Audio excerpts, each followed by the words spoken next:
as quilt labels, but I suppose you could use them for other things, so we're just calling it a decorative label. And this project was created by Rita Gazard. And so we're going to get started with it. Tonight's webinar is going to have two parts, as it usually does. We'll have a software part that takes you through the steps of creating the label using the tools and built-in functions of My Decorative Quilter. And then we'll have a short presentation on how to do the stitch out and assembly of the actual label. Before we get into the software, though, I always like to show you a picture of what it's going to look like when we're finished. And so hopefully now you can see on your screens a picture of what that final quilt label will look like. And of course, the text that you see here is the text that we're going to use tonight, but unless you have family members or somebody you're giving this to named Kaylee and Michael, and you know who G and G are, this probably will change the text from our demonstration and the exercise to what you're actually going to put in the label. But I would suggest, though, that you do follow along with this video and the printed instructions for the webinar and create it just like it is, and then stitch it out, make sure you have it all set to go, and you understand it real well, and then you can create your own quilt label with your own text. So when you start up My Decorative Quilter, you're going to get this My Floriani Today screen. And as you can see, since we're already in July, the project of the month is this one. It's the decorative quilt label. To get the printed instructions and also a sample file of the completed label, you want to go ahead and click this picture right here. And so you go ahead and click that picture, and you'll get this next screen. And again, if it's still July when you do this, you will see it again over here, and you'll click right here to install the current month design. So I'm going to go ahead and click that just to show you the steps of how that works. So you're going to get this little notice from Windows asking if you want to run or save it. I always like to run it. If you want, you can save it, but I like to run it because it just saves a bunch of steps. So if you just click Run, it runs a little security scan, comes up and says it doesn't know who the publisher is, but we trust ourselves, so we're going to say yes.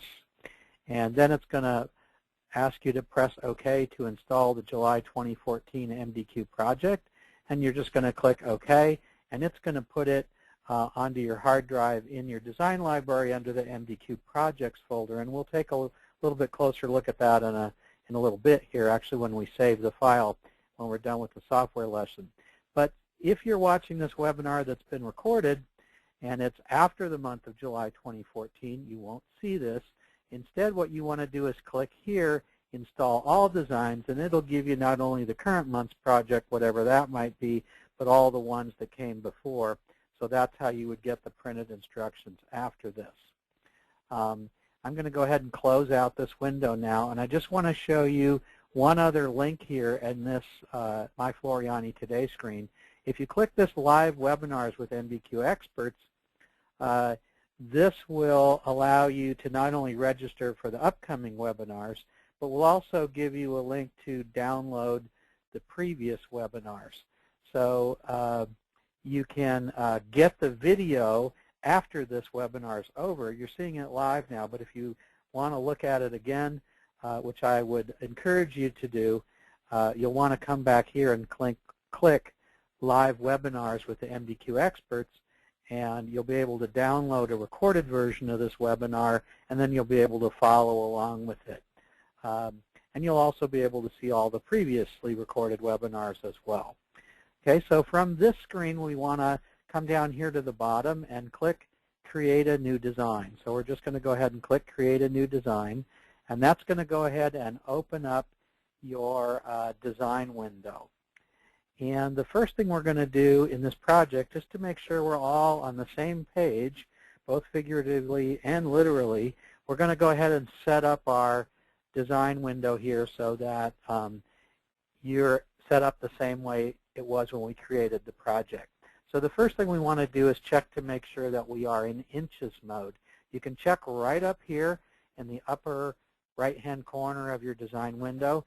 to see if you're in inches. If you are, great, nothing else you need to do. If not, you want to right-click on the ruler. So anywhere on the ruler, just right-click and change from metric to inches. Okay, and while you're here, you want to make Show Grid is checked because we are going to use the grid in this particular example. If you want to turn the grid on and off, there's another way to do that, and that is over here with the grid control. So simply by clicking this grid icon, it turns the grid on and off. It's very, very convenient to do that. The next thing we want to do is make sure all of our other options are set up correctly. So to do that, we're going to come up here to the Tools menu, and we're going to click General Options. And we're going to go ahead and click on the grid icon here. We want to make sure the spacing of our grid is set to 1 inch by 1 inch. If you have Maintain Aspect Ratio set, changing one will automatically change the other. The other thing you want to do is make sure that Snap to Grid is not checked for this project, so you want that unchecked. Lastly, come down here to Digitizing icon, and just check to make sure you're still in Simple Draw mode. If you haven't changed it from the default, you'll be in that mode. You probably always want to stay in that mode, but just make sure you're in Simple Draw mode, and then come down here and click OK to lock those settings in. So we're going to go ahead and get started with the design. Now that design uses one of the built-in borders to create the border for our quilt label. So the first thing we're going to do is go ahead and load in that border, and we do that with this icon right here, the Add Border icon. So you want to come up to this icon, hover over it, and just click once, and it will bring up the borders. Now my decorative quilter has 99 or 100 built-in quilt borders, so we're going to use actually border number 99. So we're going to scroll all the way down to the bottom of this screen, and we're going to click on border 99 to select it, and then click OK. And that's going to bring in border 99, and when it comes in, it's all selected. You want to see what it looks like in color, you can just click off of it, and you'll see the colors. This uses 2 colors, and we're not going to change any of the default colors in this design, but if you want to, you can feel free to do that. So there's our border. Now, if you want to resize this border for a different label than the one we're going to do, you can simply select it and use the sizing controls here to resize it, or you can come over here to your transform control in the properties and type your size in numerically here. And you don't have to keep it in this proportion. If you're going to do your own label, you need to do whatever fits the text or fits your project. But for this particular exercise and this project, we're going to leave it just at the default size, and so we're not going to change it all. But later on, you're going to want to know how to change it, which is why I've gone over that with you. So we're going to start adding text now, and it's pretty simple using the text tool. We're going to come up here to our text icon and simply click on it. And when you then come down into the design window, you're going to see that you have your cursor changes to an A with an asterisk. And that A means that you're in text mode.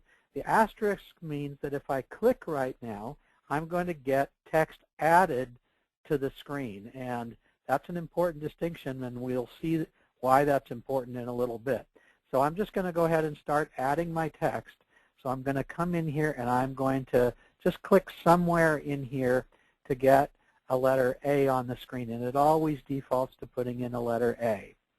Now the first thing we're going to do is come over here and look at our text properties and make sure we're in the right font. I've been playing with this project a lot, practicing, so I'm already set up for Gesture Pro, but that is the font you want to use. So if you're on something else, you want to click that little drop-down box and select Gesture Pro. The next thing we want to do is type in our first line of text. And if you remember the picture, our first line says Kaylee and Michael. So you want to click in here, drag backwards over the A to select it, because we're going to type right over it. So I'm going to type in Kaylee, a space, an ampersand, another space, and the word Michael, M-A-C-H-E-L. And before I click OK to apply that text, I'm going to change some of the other parameters here. I know that that's going to be way too big if I leave it at a height of 0.79. So I'm going to come in here and I'm going to change it to 0.5.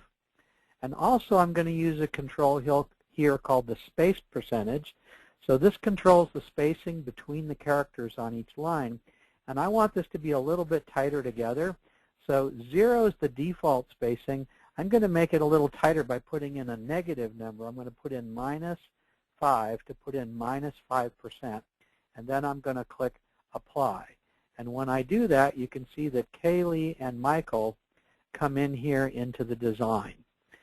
Now we're going to take a little bit of a sidetrack here to go over the text controls, because we really haven't done that before in one of our MDQ webinars, and I think this is a good opportunity to teach you all about how to use all the text controls. So when you look at this text, and I'm going to actually grab my zoom tool, and I'm going to zoom in to make it just a little bit easier for you to see on the screen, and then I'm going to go back to my text mode here. When you look at this text, we can see a bunch of different things happening. The first thing you see is you see this purple border that goes around the text. That's actually the envelope of the text. So these are like the lines that the text gets put between. And there's obviously some exceptions where the descenders go below, and depending on the font, some of the characters go above. But in general, the text stays within these lines. So again, this is called the envelope of the text. Now we can modify this envelope in a bunch of different ways, and I'm going to go over with a couple of those with you right now.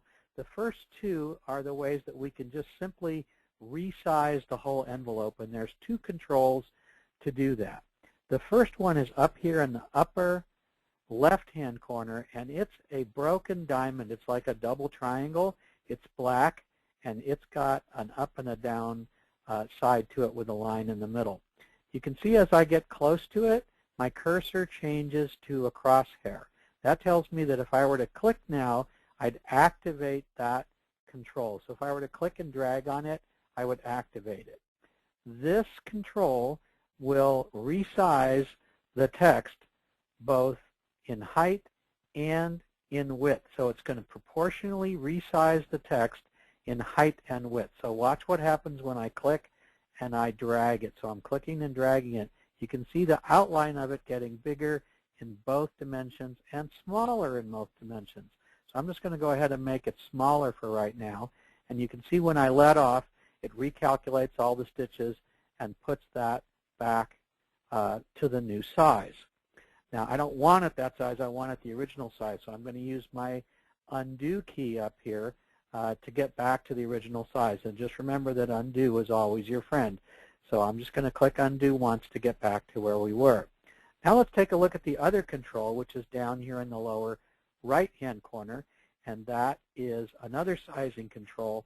But unlike this one just sizes things horizontally. So this allows us to stretch the text out, and it allows us to push the text together. Now it's actually resizing the characters, so it's kind of squeezing them and stretching them. It's not actually changing the spacing between the characters. So watch what happens when I use that icon. You can see I'm making the text squishy. It's making them a little taller, but it's not changing the height. So this one will not allow you to change the height.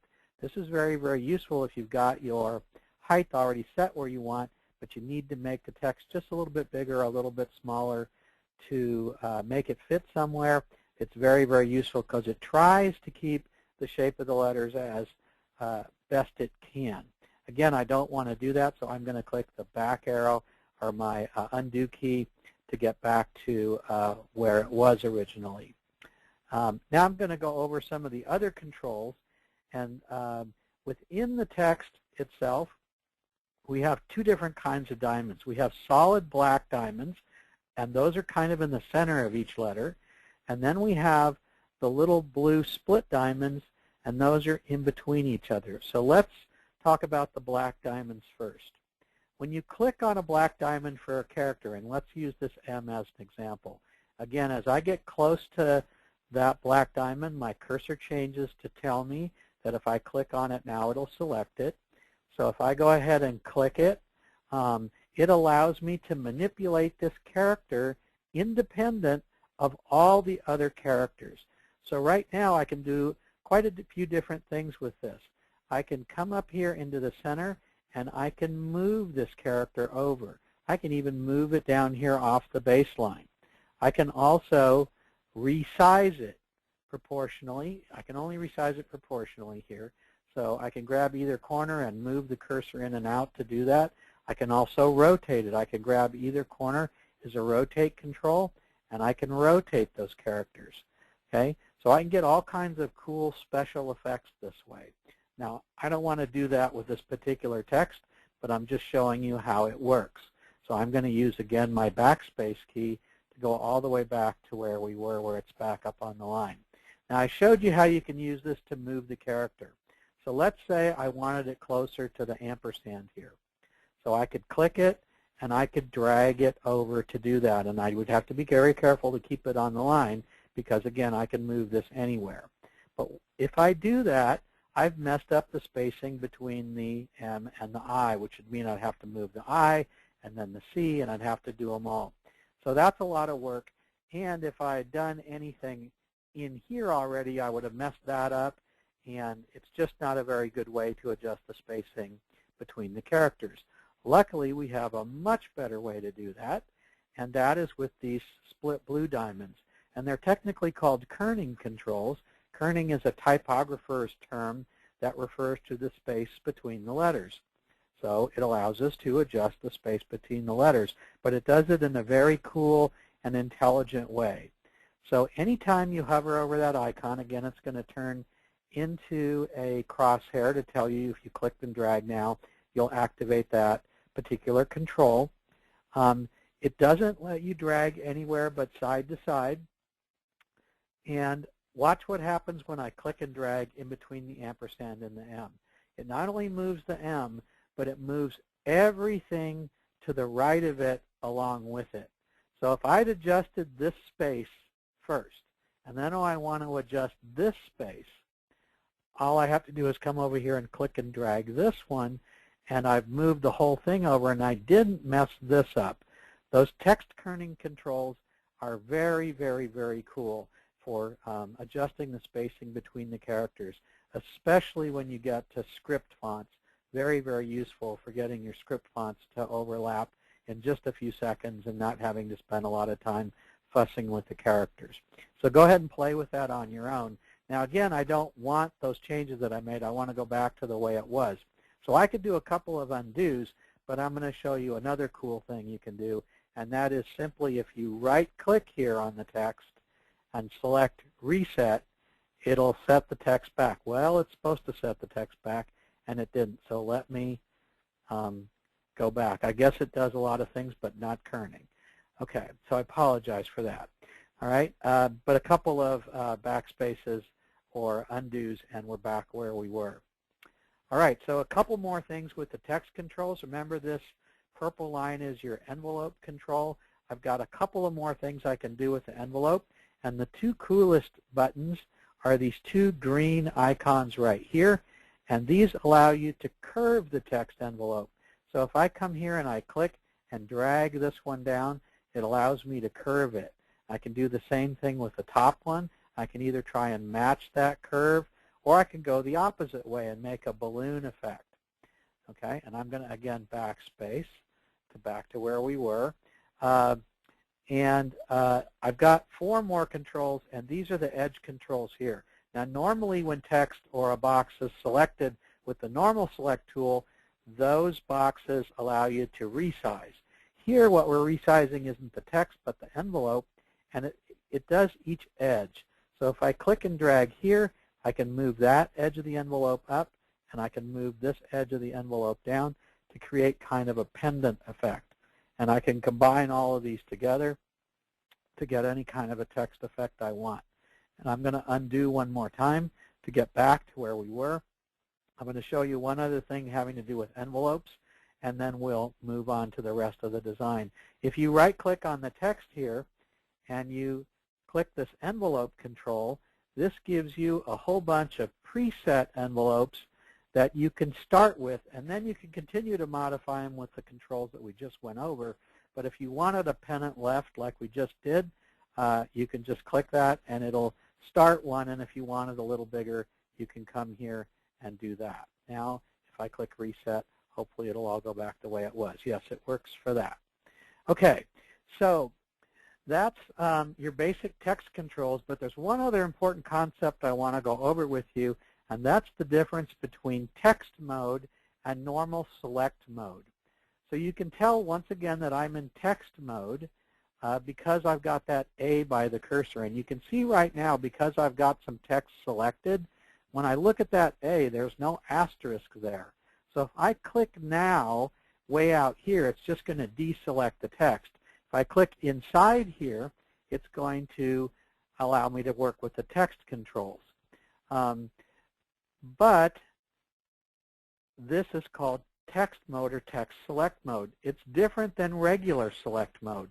If I were to come up here to regular select mode and click it now, you can see that now I've got the text selected still. Now I can do any kind of resizing I want with it. I can stretch it, rotate the whole thing all as one text element, but I don't have my fine text controls. I can still come up here and control some of the properties, but I don't have any of the envelope or kerning controls or individual character controls. So if you were to be working with a design and you wanted to go back and you wanted to bring back those text controls, this confuses a lot of people. So if you just come and normally click it to select it, you go, where are my text controls? The way to get them back, if the text is selected here, just come up to your text icon and click it, and your text controls will come back. Okay? If you're clicked off the text and you're in select mode, you can come up to the text mode, and as long as you click on the text, in other words, there's no asterisk, see how the asterisk goes away? It'll select it and put you directly into text mode. So a couple of different ways to accomplish that same thing. So I'm going to double-click my Zoom tool for a fit to window. Remember that double-clicking your Zoom tool is a great fit to window tool, which puts everything you're working on the screen so you can see what's going on with the design. We're going to continue on now and add the recs to the text for that particular label.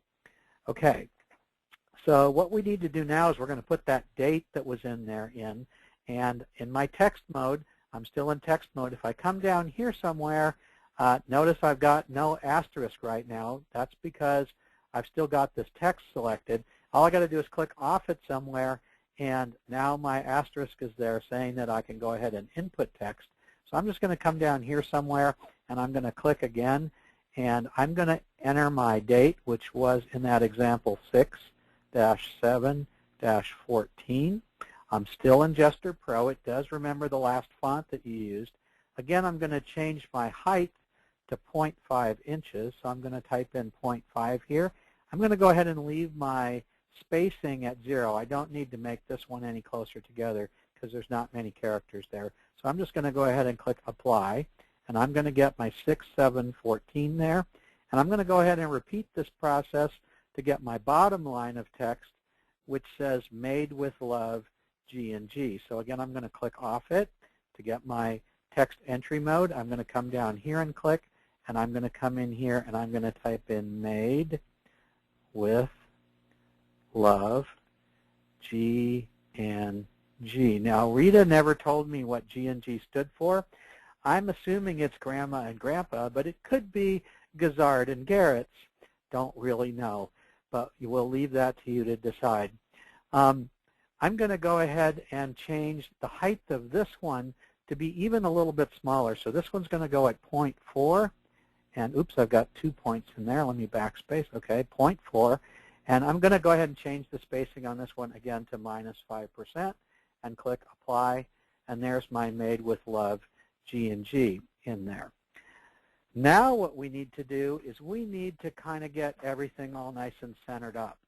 So we're going to go ahead and go into our normal select mode here. So I'm going to come over here and click my select icon. And we're going to get stuff kind of centered. The first thing we're going to do is we're going to click somewhere on Kaylee and Michael here to select it. That's one way to do it. The other way to do it is to draw a box around it, and that will select it. So we'll go ahead and do that. And we're just going to move it somewhere approximately in the center. We're going to use a tool to make sure everything is perfectly centered horizontally. But we do want to, at this point, get our vertical spacing set up correctly. So we're just going to come in here somewhere and just drop it down, and that's probably good enough. We're going to take this one. We're going to bring it down just right about there. And I'm using these lines here to kind of help line this up a little bit. And you'll see the lines in the printed example where to put these things. It really doesn't matter, though. You can put them wherever they look good to you. And again, I'm going to click on the bottom one and bring it down here to where I think it's got a good spacing. So these look pretty evenly spaced to me by eye. It's probably close enough for a quilt label. But now what we want to do is make sure that our border and all of our text are all perfectly centered. So in order to do that, we need to select everything. So there's multiple ways you can do that. You can do that by coming up here and drawing a big box around everything, making sure you've got everything in the box. So that's one way to do it. The other way to do it is come up here to your Edit menu and click Select All, and that will do it. You can also use the Windows shortcut of Control-A, and you can see that shortcut right here. But in this example, we're going to do it by using our sequence view down here.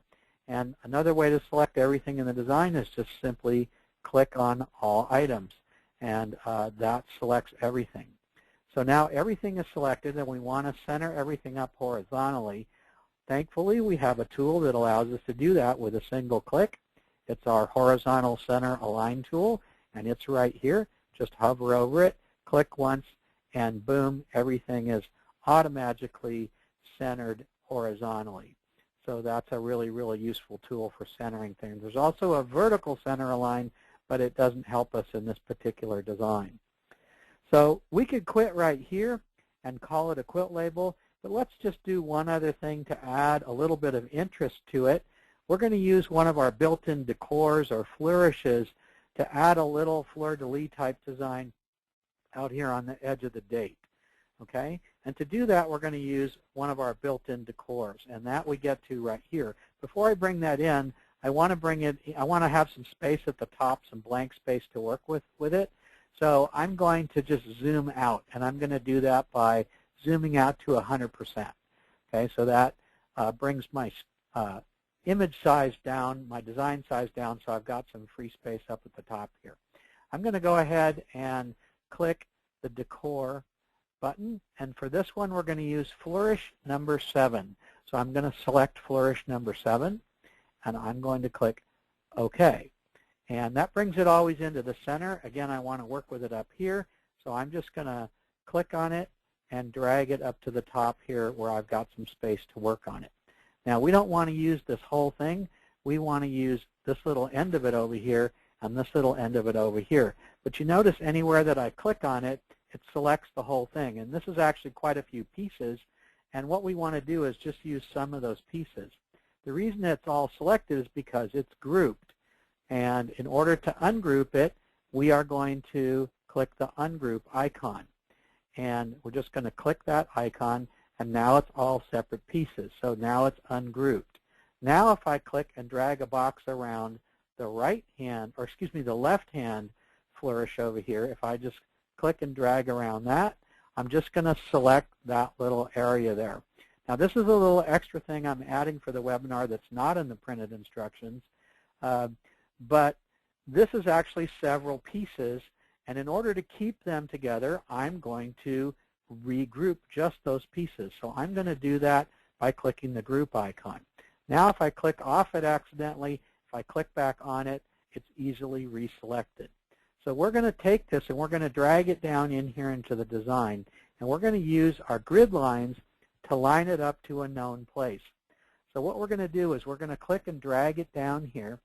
And what we're going to do is we're going to line the left edge of it, the right edge of it, up with this particular grid line that's where that 6 is. Okay, so I'm going to drag it, and for centering it, we're going to center it right on the grid line right there. Okay? Now, that's not in the final position we want it. We actually want it down and over a bit. But to make it so that these two things, we're going to repeat the process over here, to make it so these are both lined up and the same distance apart from this, we're going to use a cool little feature that's almost unknown in the software, and that is the nudge controls, a way to move a design element a little tiny bit at a time. Now, a lot of people think that you should be able to do that with the arrow controls on your keyboard, but what you've discovered is that if you click those arrow controls, and I'm going to click the left arrow for you right now. You can't see me doing it, but I'm clicking it twice. It actually works like a pan control to move the whole design left and right and up and down. I'm going to click the right arrow back a couple of times to get us back in the center here. But if you were to hold down the Control key and then click the arrows, it becomes a nudge control. So that's a very, very cool thing for doing fine positioning. So what we want to do is we're going to nudge this over 25 clicks to the left and 14 clicks down. Okay, now feel free to change the number of clicks or whatever looks good to you, but in this example and in the printed instructions, it's 25 and 14, so that's what you're going to do. And again, I apologize, you can't see me holding down the Control key and clicking the arrow keys, but that is what I'm doing. But I'm going to count out loud for you. So I'm going to count 1, 2, 3, 4, 5, 6, 7, 8, 9, 10. 1, 2, 3, 4, 5, 6, 7, 8, 9, 20. 1, 2, 3, 4, 5 clicks to the left, and then we're going to do 14 clicks down. 1, 2, 3, 4, 5, 6, 7, 8, 9, 10, 11, 12, 14. So there's that one in place. And we're going to repeat what we just did, but this time we're going to do it with the other side. So again, we're going to click and drag a box around it to select it. I'm going to go ahead and group it, and then I'm going to drag it down. This time I'm going to line it up the same way, but on the other side, using the opposite grid lines. And once I have it in place, then I'm going to hold down the Control key, and I'm going to nudge it to the right this time 25 clicks. So 1, 2, 3, 4, 5, 6, 7, 8, 9, 10, 11, 12, 13, 14, 15, 16, 17, 18, 19, 20. 1, 2, 3, 4, 5. And I'm going to come down 14. 1, 2, 3, 4, 5, 6, 7, 8, 9, 10, 11, 12, 13, 14. And if we were pretty decent with lining them up on the lines, when you look at them, they should be pretty well lined up. And they're pretty well centered with that text. If you want to adjust it a little bit, you can. You can click them up a little bit or out a little bit or in a little bit, whatever you want to do. And we're almost done with the label now. The only thing that remains is to actually get rid of the rest of the flourish that we don't want. So I'm just going to come up here and drag a box around the whole thing. And I am just going to come up here to my cut icon and click cut to delete it. And the last thing that remains to be done is just to save this design. So we're going to go ahead and save the design. We're going to do that by clicking Save, and that's our little icon there. And it's in this July 2014 folder, and you can see I've been playing with it. I already got some files in there, but I'm going to show you where this folder is. So I'm going to go ahead and click my up one level button here in Windows to go up a couple of levels to show you where this is. So this is in your design library, and it's under MDQ Project. So I'm going to scroll down here to MDQ Project. If I double-click to open that folder, you can see I've got folders for each of the months that we've been doing the projects. And here's the July folder. In there we've got a July 2014 folder, and there are my two designs, okay? So this is the one that will get loaded from the software when you download the project. And this one is the one that I created earlier. I'm going to go ahead and save it over the top of that. So you want to type in whatever you want, and you want to save it in the Floriani C2S format first. So you're going to go ahead and click Save, and it'll go, since it's already there, it asks me if I want to overwrite it, and I'm going to say yes.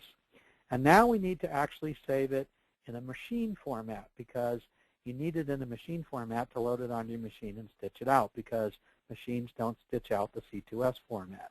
To do that, you come up here to File and click Save As. And instead of using the Floriani C2S format, you would come down here and select a machine format. So let's, for example, pick the Viking VP3 format today, and it will save it in that VP3 format. And you can see I already saved one in that format, but here's the one that we've been working on. It's called My K&M Label. So if I save that, it'll create another version of it. And save it in your machine format. And then from there, you can drag and drop it onto your USB drive or use whatever method you use to get the design into your machine and stitch it out. So that completes the software section of the lesson and the webinar. And what we're going to do now is we're going to go to our assembly instructions so you can see how we actually put this label together. And it's actually one of the simpler projects we've done. We've seen these two screens. Again, this is what it's going to look like when we're done. Before we get started with the actual instructions, let's go over the materials that you're going to need to put this together. The first thing you're going to need is Floriani No-Show Fusible Mesh. In this example, we've used the black color just so it makes it a little easier to see on the screen. But you can use the white, the beige, or the black. It really doesn't matter as long as it doesn't show through whatever fabric you've chosen. You're also going to need some embroidery thread. Of course, we recommend the wonderful Floriani embroidery thread. You have some thread choices with this design. You can either use the 40-weight embroidery thread, or you can use the new R&K micro thread, which is a 60-weight thread, or you can combine the two. For example, the micro thread is a really great choice for doing the small lettering, especially if you have smaller lettering than this in your label. It really shows the detail of the lettering without adding a lot of bulk or any bulk at all to it. It's really, really great for lettering and any kind of fine detail work. But standard embroidery thread probably works better with this particular border because we want to give it a nice, rich, satiny look on the border. So you could use one or the other or both. That's totally up to you in this project. You're going to need a rectangle of fabric for the label. It wants to be no smaller than 5.5 by 7.5, but it could be bigger if you wanted it to be, and you'll see why in just a second. And you're going to need a 5 by 7 inch minimum hoop size for this particular label. Again, feel free to make a smaller label if you want a smaller label that will fit in a 4 by 4, 5 by 5 hoop, or whatever you're going to do. For this particular project, you're going to need a Teflon ironing sheet or some kind of a nonstick ironing sheet because of the way we're going to attach the fabric to the stabilizer, and you'll see that in a second. And you'll also need a scissors and a rotary cutter, and it isn't listed here, but clearly you're going to need an embroidery machine, but I probably didn't need to tell you that. So I'm going to go ahead and go to the next page. We're going to use kind of a unique technique for attaching the fabric to the stabilizer. Normally, when you attach fabric to stabilizer by fusing it, the fabric's actually going to overlap the stabilizer a little bit, and the fabric's going to be a big enough piece to extend all the way out to the edge of the hoop. Now, that's not always necessarily the case when you're using something like Perfect Stick, but for this particular example, we chose No-Show Mesh because we wanted to be able to leave it in, and we wanted it to be nice and light, and No-Show Mesh does both these things. But we're going to be using the fusible side of this not only to keep the design from puckering, as the fusible likes to do, but also as a method for holding a smaller piece of fabric in the hoop, so the fabric does not have to extend all the way out and be captured in the hoop.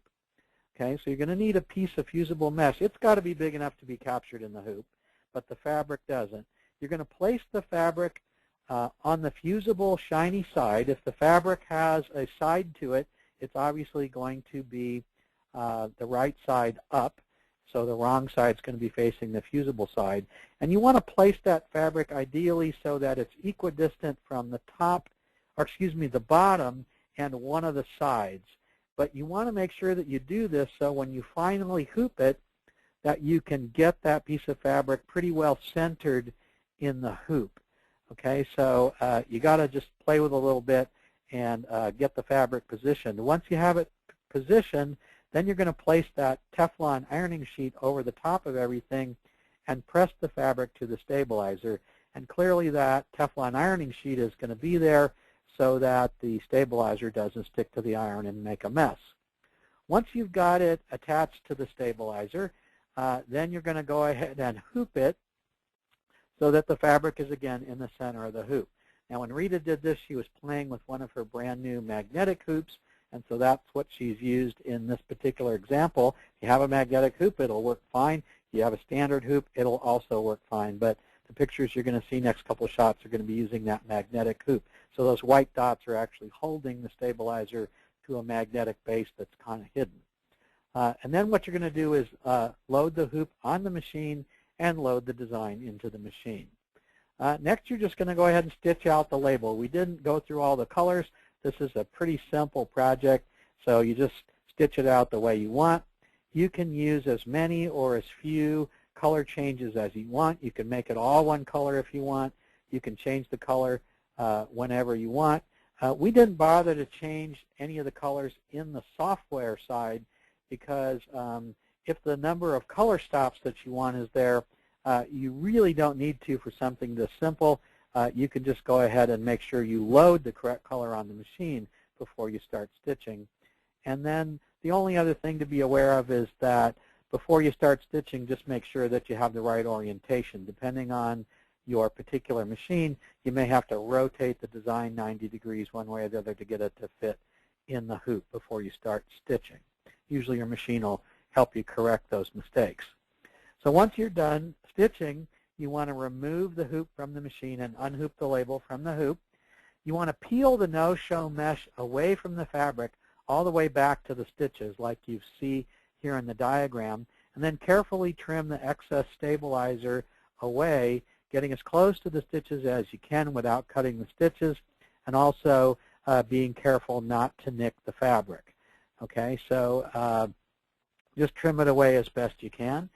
And then what you want to do is you want to fold the fabric sides in, start with the long sides and fold them in to the stitches or as close to the stitches as you want. And you can kind of make a line or use a guide or a ruler or whatever you want to determine the border that you want around the edge of the stitches, but that's going to be determined by this fold. So you're going to fold them in about the same on either side. On the long sides, you're going to fold those out, repeat the process with the short sides, and then fold those out and fold in the corners.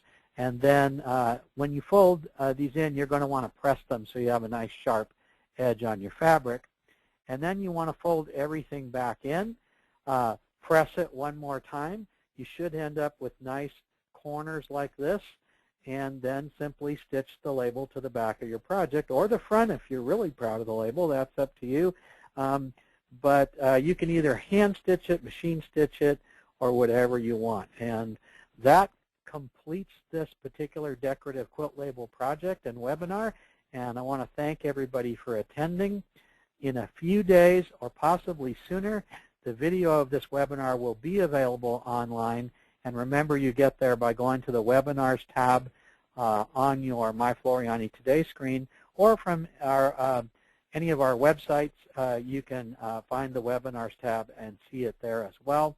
And we again will hope that you'll use this particular video along with the printed PDF instructions to recreate the project at home and follow along. So again, thanks everybody for attending, and hope you enjoy this decorative quilt label project.